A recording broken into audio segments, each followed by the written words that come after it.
这种以种族论进行这种非法的抓捕，这肯定是不对的。而且抓捕进去有没有虐待呢？从我得到消息是有的。So this is her, and I haven't spoke to her since last year, September. We think she's been taken to one of those re-education camps or concentration camps now, they're saying. She's an educated, retired doctor, and she doesn't fit any of the criteria that they've been, taking people, putting into those re-education camps that they're calling. I tried calling her. Of course, I continuously send a message through WeChat. No luck there. And I tried to reach out to the relatives back home in Urumqi, other family members. They're all blocked me, and whoever can get me message couldn't get any message out because they're afraid too. So it's very frustrating. We're living in the information age, and I still don't have any information about my mom. It's almost been a year. And I don't know. Sorry. I don't know what to do. At least I would think they would have some decency to let us know if she is even alive. If we can get that information, then we can say, okay, she's alive. But we don't know now if she's alive or not. I don't want to imagine that, but it has crossed my mind.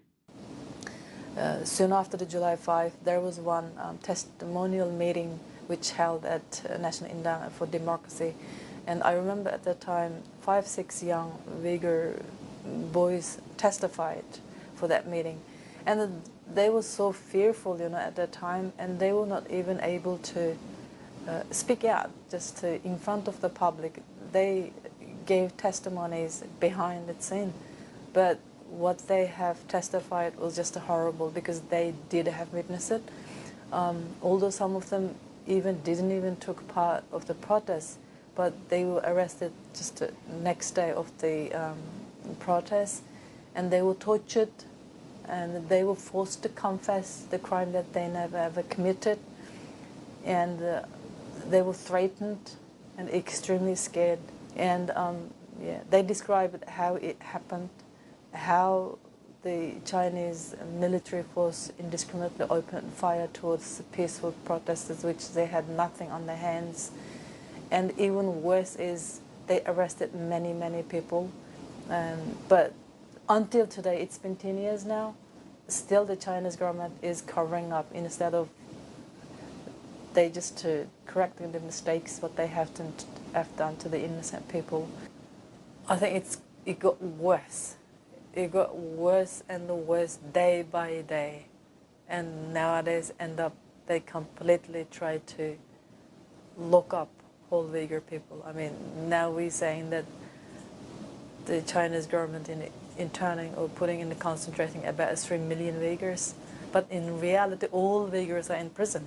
The outside of the camps are not free at all too.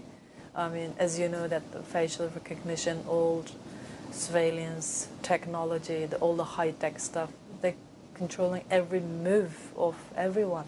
So what's the difference of being inside the prison or outside the prison? So everyone is under control right now, that means the Chinese government is using every means, everything they can to completely wipe out one people, whole Uyghurs.